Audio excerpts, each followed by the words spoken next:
ल आज हामी अल्काइल हेलाइडको भिन्न भिन्न टाइप मध्ये हामी आज यसको टाइप धेरै टाइपको छ अल्काइल हेलाइड र हामी आज स्पेशली के कुरा गर्दैछौँ भन्दाखेरि चाहिँ यसको चाहिँ मोनो हेलाइड मध्ये हेलाइड भन्ने टाइपको बारेमा हामी छलफल गर्दैछौँ है। अब यसमा के छ भन्दाखेरि चाहिँ सुरुमा मोनो हेलाइड भन्ने बित्तिकै यसमा सानो एउटा जेनरलको फर्मुलाको कुरा गरौँ। जेनरल फर्मुला है फर्मुला। अब यसमा के हुन्छ त मोनो हेलाइड भनेको अल्केनबाट है, यो अल्केनको जेनरल फर्मुला भयो। अल्केनबाट एउटा हाइड्रोजन निक्लिएर एउटा हेलोजन जोडिन्छ भने त्यस्तोलाई भन्छ मोनो हेलाइड। जस्तै एक्जाम्पल यो भनेको त कार्बनको नम्बर, यो हाइड्रोजनको नम्बर हो, यो दुईटा त हाइड्रोजनको नम्बर हो। यसमा पछाडिको 2 भनेको दुईटा हाइड्रोजन छ नि, मैले कतिवटा हाइड्रोजन निकालेँ भर्खर, एउटा हाइड्रोजन निकालेँ। त्यसो भए CnH2n प्लस दुईटा मध्ये एउटा हाइड्रोजन मैले निकालेँ र त्यो हाइड्रोजन भठा को लगाएर राखे त भन्दाखेरि चाहिँ यक्स हेलोजन लगाएर राखे भने अब यो चाहिँ के हो त भन्दा मोनो हेलाइडको जेनरल फर्मुला भयो। यो मोनो हेलाइडको जेनरल फर्मुला भयो है। यहाँनिर के छ त भन्दाखेरि चाहिँ यो कार्बनको जस्तै एउटा एक्जाम्पल यसबाट एउटा हाइड्रोजन निकाल्ने र एउटा हेलोजन मैले जोडेँ भने यो के भयो त भन्दाखेरि CH3X भयो है। यो भनेको अल्काइल हेलाइड। फेर जहाँ चाहिँ के भयो त भन्दा यक्स भनेको के हो त भन्दाखेरि चाहिँ यहाँ फ्लोरिन पनि हुन सक्छ, यहाँ क्लोरिन पनि हुन सक्छ, यहाँ ब्रोमिन पनि हुन सक्छ, अब यहाँ आयोडिन पनि हुन सक्छ। भनेको मतलब यो हेलाइड हेलोजन ग्रुपहरू हुन सक्छ। के हुन सक्छ? हेलोजन ग्रुपहरू यदि अल्केनमा आएर जोडियो भने त्यसलाई के भन्दो रहेछ? अल्काइल हेलाइड भन्दो रहेछ। र यो अल्काइल हेलाइड भनेको चाहिँ कमन नेम हो है, कमन नेम हो, बुझिरहने? यो कमन नेम हो। यसमा यसको जेनरल नेम भनेको के त भन्दाखेरि जेनरल बनाएको छ आइयुपिएसी नेम भनेको के हो त भन्दाखेरि चाहिँ हेलो अल्केन है, हेलो अल्केन। यसको चाहिँ आइयुपिएसी नेम है, यो चाहिँ आइपिएसी नेम भयो है त। ल अब यसमा हामीले के पढेका छौँ भन्दा योभन्दा अगाडि के पढ्यौँ भन्दाखेरि चाहिँ यो कार्बनलाई यो मोनो हेलाइडलाई पनि डिभाइड गर्दाखेरि मोनो हेलाइडलाई डिभाइड गर्दा on the basis of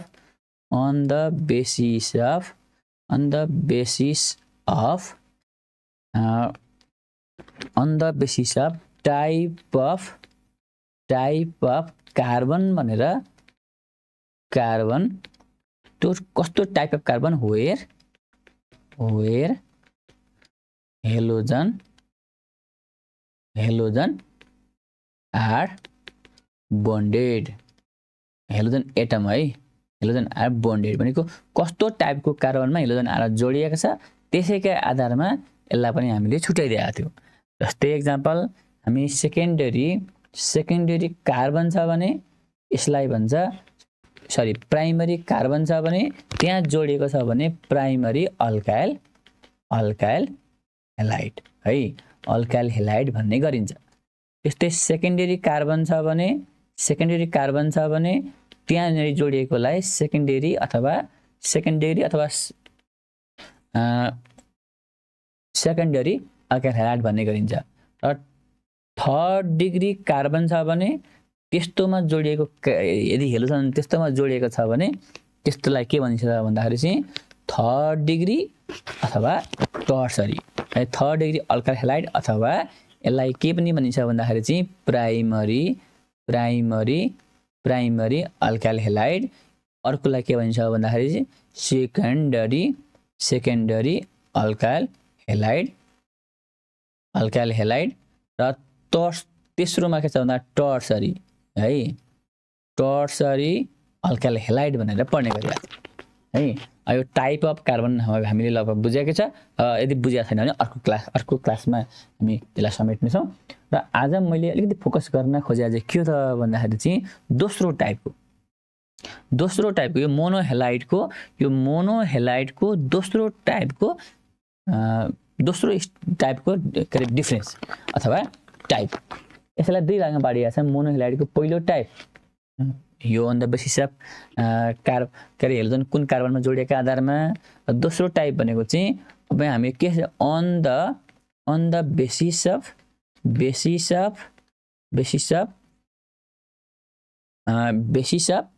hybridise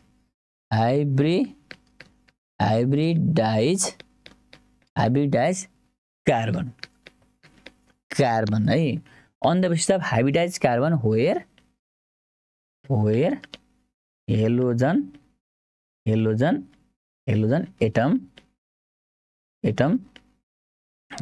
atom are bonded. ल हेर्ने है त, हेलोजन एटम आर बन्डेड। अब कस्तो खालको हेलोजन आएर जोडियो तर कस्तो हाइब्रिडाइज भएको कार्बनमा जोडियो त, त्यसकै आधारमा चाहिँ हामीले यसलाई डिभाइड गरेका छ। फेरि यसमा पनि पहिलो नम्बरमा के छ भन्दाखेरि एलाइलिक है, एलाइलिक हेलाइड। यो भनेको चाहिँ के छ भन्दाखेरि चाहिँ कार्बन हेलोजन एटम है, halogen atom are bonded to कस्तो कार्बनमा त भने sp3 हाइब्रिडाइज है, sp3 हाइब्रिडाइज कार्बनमा जोडिनु पर्यो। तर त्यसको एडजसेन्ट कार्बन, तर नेक्स्ट कार्बन मस्ट बी के हुनुपर्छ, मस्ट बी sp2 हाइब्रिडाइज हुनु पर्यो है त। यस्तोलाई भन्छ एलाइलिक है। जस्तै एक्जाम्पल कार्बन यहाँ डबल बोन, यहाँ सिंगल बोन, यहाँनिर H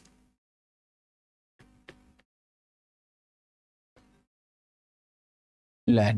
अब यसमा मैले जोड्दै के त भन्दा यो sp3 भयो, तर यसमा जोडिएको के छ भन्दाखेरि sp2 भयो, यहाँ sp2 भयो। ल त त्यसो भए sp3 जोडिएको कार्बनमा के भयो त sp2 आयो कि आएन? हेलोजन कुनमा जोडिएको छ sp3 मा।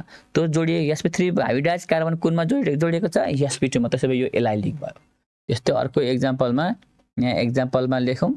एक्जाम्पलमा अर्को के छ भन्दाखेरि चाहिँ ल हेर्ने, यो पनि के त भन्दा sp2 यहाँ x ल, यो पनि sp3 नै भयो र यहाँ भएका अब बेन्जिन त सबैमा के छ sp2 भइहाल्छ है, sp2 छँदैछ। यो पनि के भयो भन्दा एलाइलिक भयो। अर्को के छ त भन्दाखेरि चाहिँ अर्को एक्जाम्पल के छ त भन्दा यहाँनिर हेरौँ cs2 यहाँ ल x, यो पनि के भयो एलाइलिक नै भयो। अब फेरि एउटै दुईटै तिनटै कार्बन हुनुपर्छ भने जरुरी छैन, त्यही कार्बन लगाएर जोड्न पनि पाइन्छ।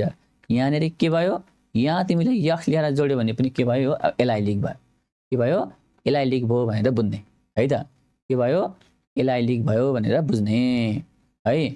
त्यस पछाडि अर्को टाइप के त भन्दाखेरि हामीले पढ्ने यसैको अर्को टाइप बी नम्बरमा के छ त भन्दाखेरि चाहिँ सेकेन्ड नम्बरको बी नम्बरमा भिनाइल है, भिनाइल हेलाइड है, भिनाइल हेलाइड भनेर बुझ्ने। यो भिनाइल हेलाइडमा पनि के छ त भन्दाखेरि चाहिँ हेलोजन एटम इज bonded है, bonded to sp2 hybridize carbon. ल यहाँ सिधै के आयो भन्दा सिधै sp2 हाइब्रिडाइज कार्बनमा जोइन हुने बित्तिकै के भयो भिनाइल हेलाइड भयो।